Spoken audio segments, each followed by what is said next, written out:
The earth is the perfect landscape. It's perfectly sized to fit any adventurer or any prisoner.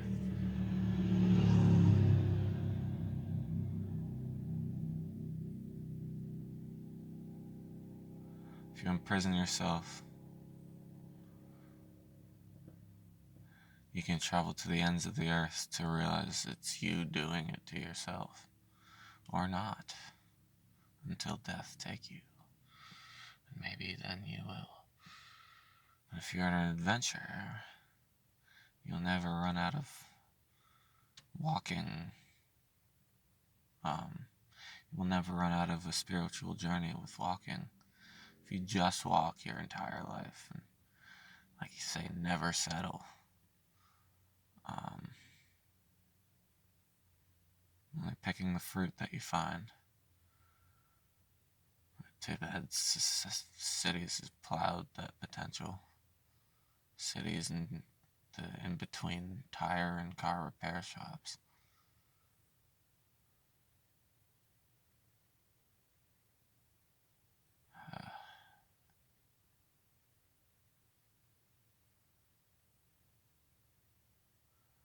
I feel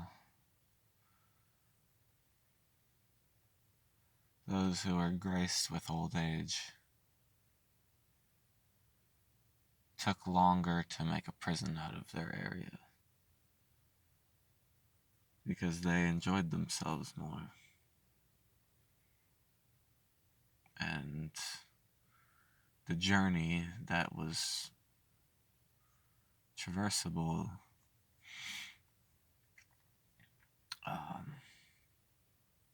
of the whole earth that was to be experienced by these graced beings, it would take them longer to feel the need to move on. We in this modern day imprison ourselves on like day one because of how oppressive our system is.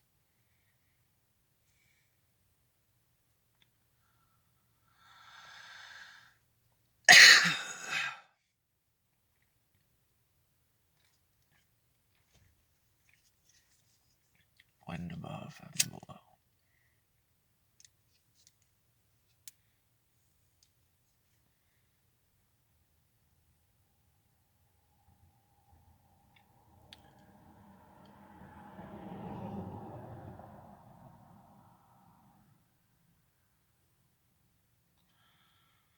Shamans wear bark on their skin.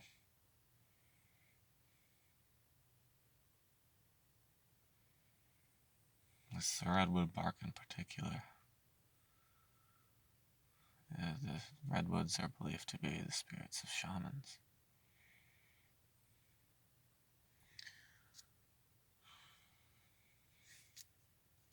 It's all in the texture.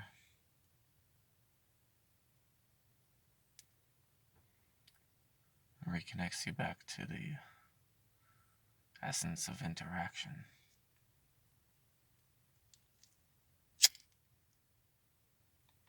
It's not just how does it feel, how does it make you feel about doing into it. Squishing your hand into it, the way you squish your hand into it, the feeling that it generates when you do it differently. You can literally heal yourself through doing it properly. All about interaction. Your conscious efforts that also transfold into physical action. I think I just made up a word there. Transfold. Transfigure, I suppose.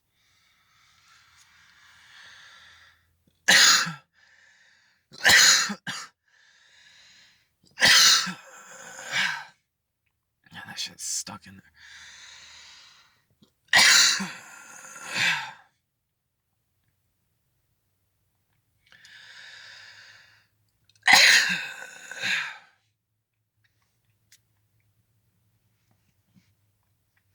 like 60% consciousness right now. It's not doing too hot. But the gold stays within. And I'm just speaking my mind.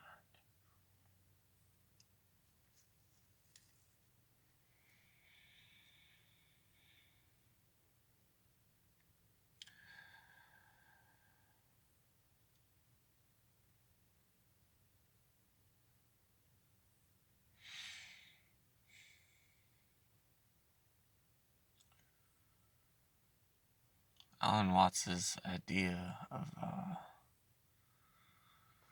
I don't know if he would have used to refer it, I forget if he referred it to as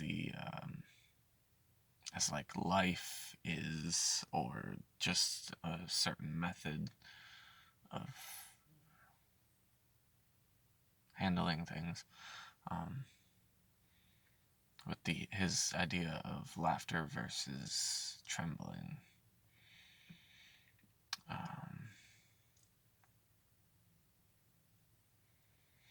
I feel like this will help you when you're in a pickle. But stop jumping into the pickle jar in the first place, silly. And you won't have to. Well, basically, in the higher sense, it's laughter is almost like the trails of the almost like it's sort of like the spurts of fireworks after the explosion. But the thing is that the explosion of the firework, aka the generation of this construction within energetic construction, even though fireworks destruction is not the best example, but the construction within of your focus, of whatever you're focusing on.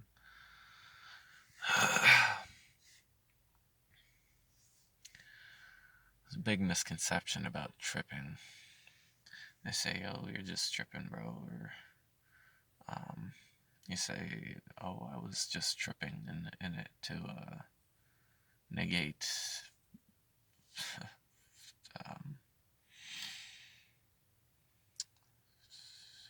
weird things that you did in the past.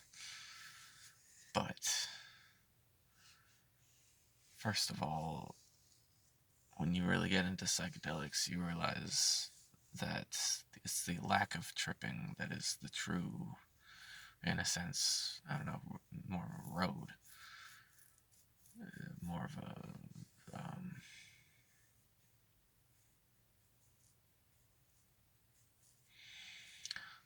so like different things like Pink Floyd, for instance, is a trip. Music is a trip. When you really feel it, it's like you can dive into that whole universe of this thing that they're expressing, and you can let it flow to all. You can flow to all ends of it, which is this giant construct of basically LSD and Pink Floyd in specific, but different things. And I mean, that might just be what it is for me because it saved me when I was on acid. Division Bell saved me when I was on acid.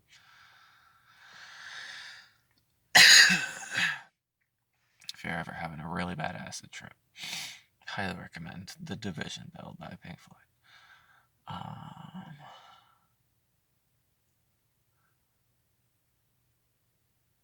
And yeah, it's when you're listening to music, if it's not divinely written, or if your past with it didn't cause tunnel vision when you listen to it, later. Like we stop enjoying music as much when after listening to it a bunch of times. But that doesn't have to be. It could be a transcendent experience every time. We just have to stop looking at it in this tunnel vision building way.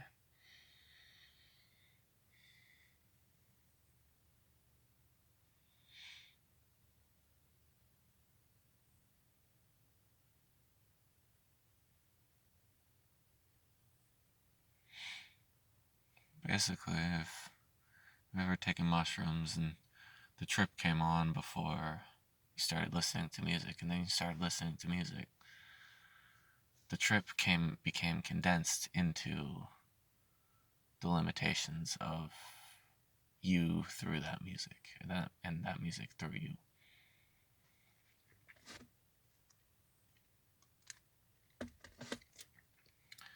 When the universe and you carry infinite potential.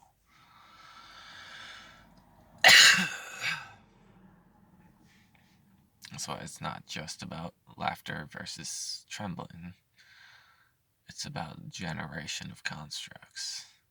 And laughter or trembling, well, laughter is the offshoots of a fantastic generation which fell as you lost its construction and you lost the ability to keep constructing it.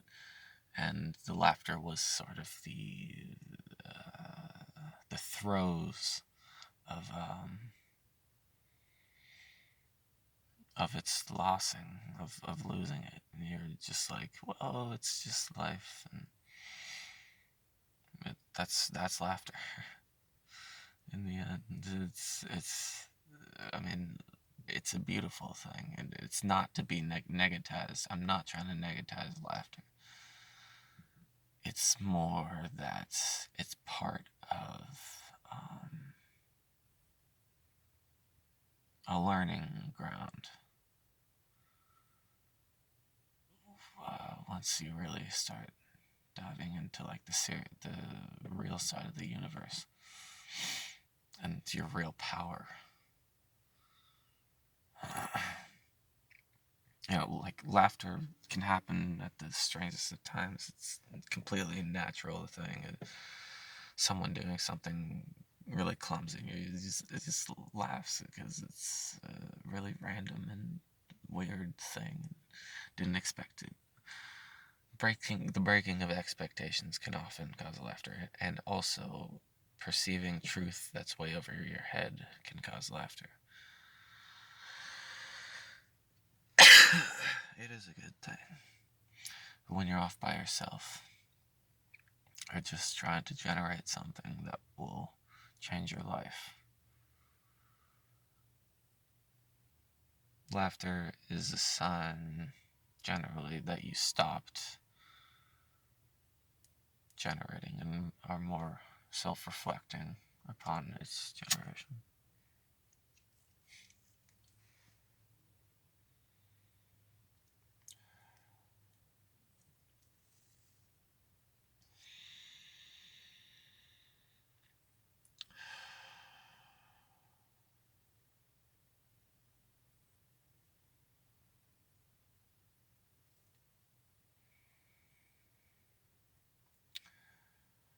So ego, when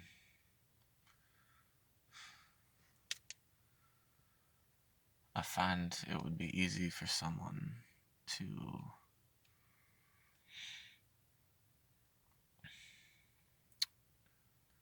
have a hard time doing what they're doing. Say, for instance, if, say, like me, you're sitting in their car and someone's walking by, and all the windows are up, so all they can hear is me muffled, and they don't actually know what I'm saying. So, in the lack of knowing what I'm saying and only hearing the notations of what I'm saying, I might hyper focus the notation in lack of meaning in the words. And I'm recording a video for you guys, and why would I do that? You know? Exactly. Now, I'm just gonna let that sit for a bit. I'm gonna smoke. You think about that.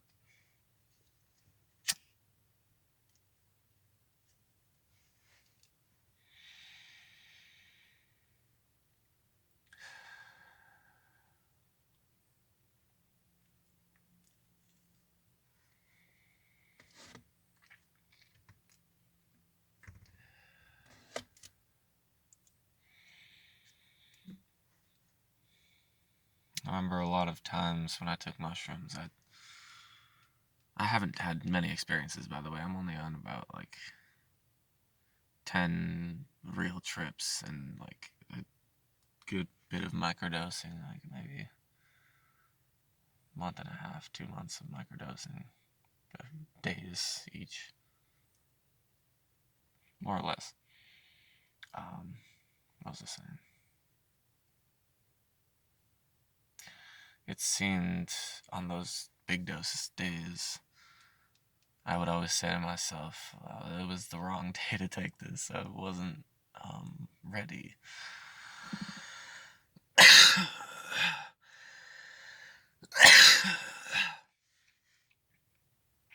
But gold is gold. Everywhere, always. Gold is gold. You're better off.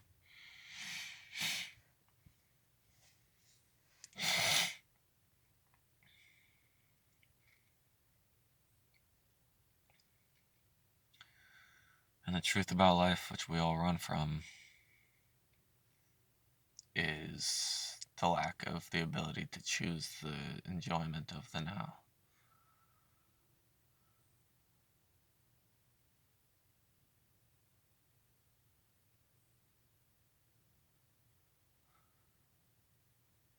It's part of that game of hide and seek with self, light versus darkness. We believe the darkness so that we can ignore the light for a little bit. It's the, I don't know whose culture's word for play.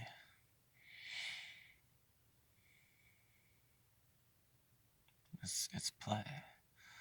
It's the deal we struck with God, because and he allowed it to be able to ignore the full truth for just a little bit, to dive into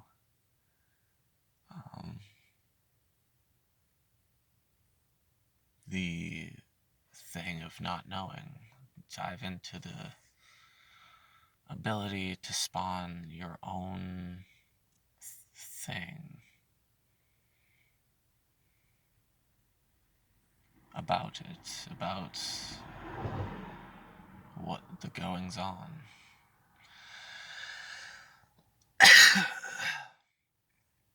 On this material, deeper than your eye can see plane.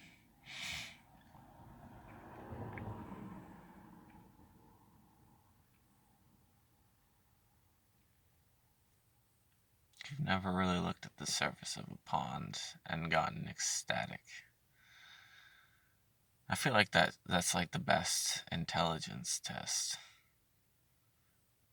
Not numbers to create like some type of superiority complex hierarchy based on irrelevant data, Oh, so you're saying that you disagree with my point because your IQ is that much. You just brought up that point to dispute this. That makes no sense. And then, because that's a part of their back of their subconscious, and then it might come out, but they might hide it well enough. Point being, really, I feel like the real intelligence test should be whether or not someone can look at the surface of a pond and get ecstatic. If they can't, then they're not intelligent enough to use their eyes properly enough, their vision properly enough to analyze how deep what's going on is.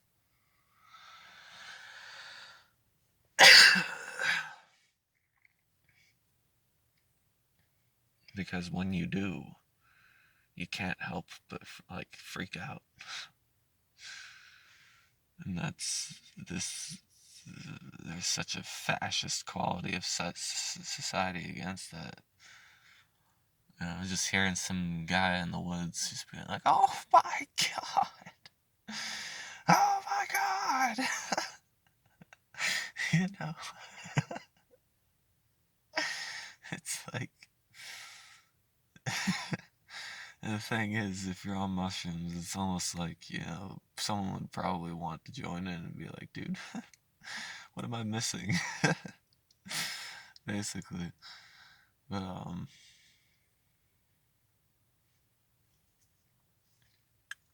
yeah, it's hard to believe that fully when you're there. It's like, it's like, shit, I wish more people would just also be like this. Like, why am I the only person who would ever emit these qualities of actually enjoying myself, being able to enjoy myself alone? Like, shit, forget sometimes that all that's possible for that is a small talk conversation about what type of pencils you guys use.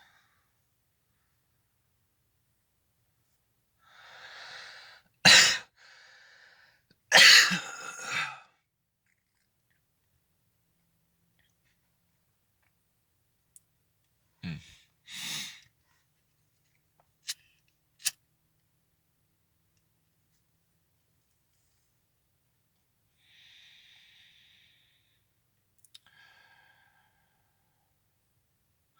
Another grand misconception. First, I want to talk about one that just popped into my mind because it's pretty interesting. Sunburn is a myth. It's an unexamined lie.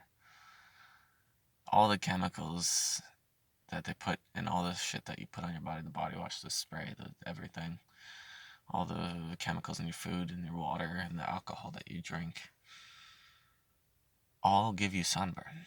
If you remove those things, you you don't sunburn. You go straight to tan.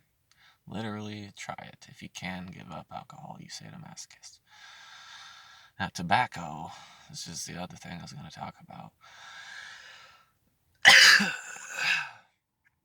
is something that should be smoked. But none of that shit that's on the shelf that you can get in America, including American Spirit. American Spirit's like the best you can get on a shelf, but I mean, I haven't dove much into pipe tobaccos, but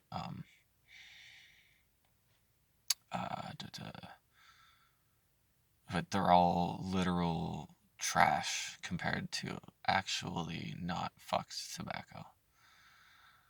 Try finding the stuff called mapacho, M-A-P-A-C-H-O. It is if weed is the mother, mapacho is the father. And that's the truth I feel about spliffing. That it's like, it is the perfect harmony. When you roll the joint, you gotta roll it. You gotta roll a magic joint. You gotta roll a magic spliff.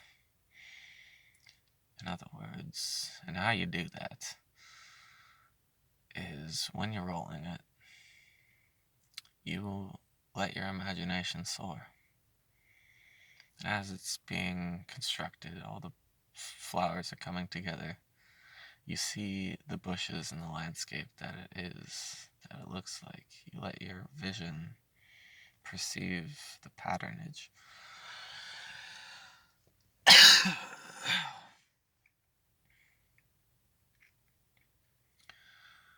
And then you roll it gracefully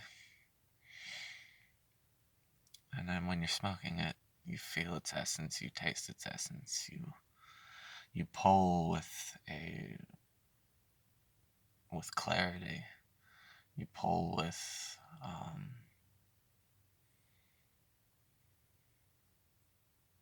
intention, set in a proper direction.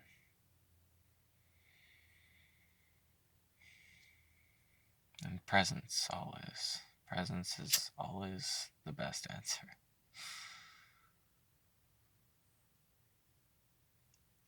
Self-care is foundational to presence.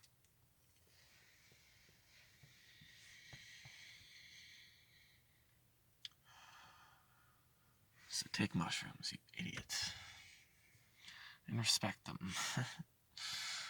Go out in a forest, do it alone, and sing. Sing because now you can. Because now you're respecting the moment. Instead of worrying about everything in your life that makes you hate your life. That makes you want to die. And that makes you all fucking weak and full of shit.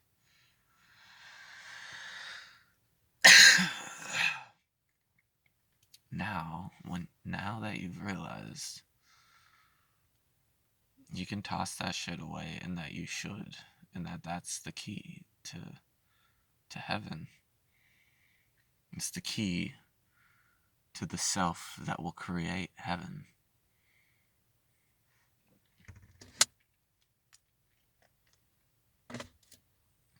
And you'll have heaven.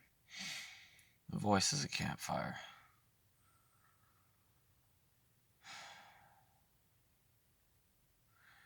Let's see how much time I have. 10 minutes. 11 and 40 seconds. Cool. Mathematics. Fantastic. Campfires.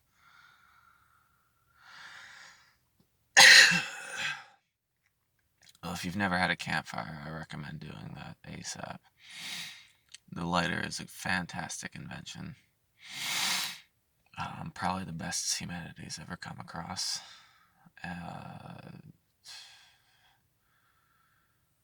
Campfires, if you've ever gone to the same campfire twice, or the same spot where you had a campfire the night before, or any time before, you'll feel an aura of safety from the experience of the safety that the campfire brought the night before, which you were also feeling the night before. Or at least experiencing, but not necessarily perceiving. Consciously.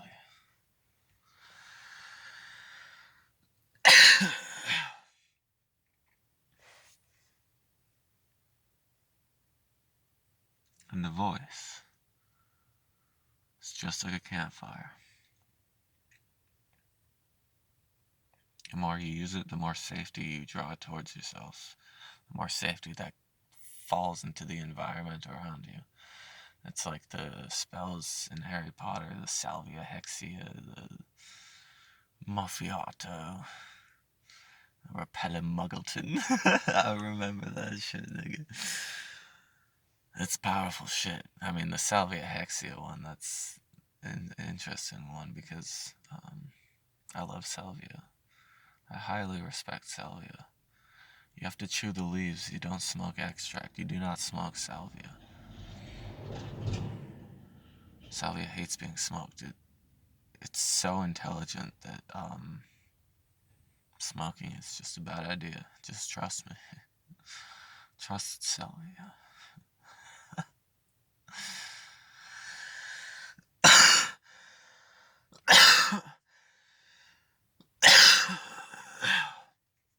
Chew the leaves, stick them in your cheeks for like 30 minutes, sit in the dark, and journey into a star. And then go from there. And find trust with it early on, because it will prove to you early on that it is integritous, as long as you have the awareness to find these things. For instance, I realized that salvia was integritus my first real trip with it. Well, my first visual chewed good trip with it. I mean, they're all. You can't say it wasn't. It's never a good trip. It's the most honest trip you'll ever have in your life. But the first best way to put it, good visual trip I had with it was that, and chewed, was that I went into a star. I was approaching this star, so the sun, potentially the sun.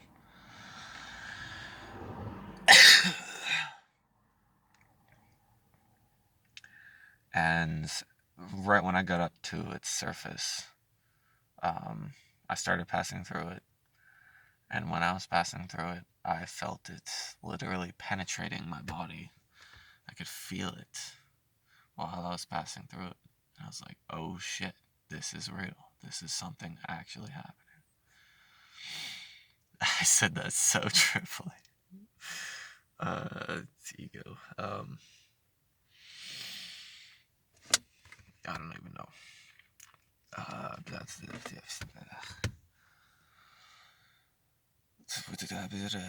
When I passed through. Yeah, so the way I realized it was integritus was that when I realized this, when I was like, oh shit, this is serious, that I was like, stop. I was like, stop, wait. And the trip stopped. It literally stopped. Basically, I could feel like a circle. I mean, like it was literally as I was entering like a smallish sphere.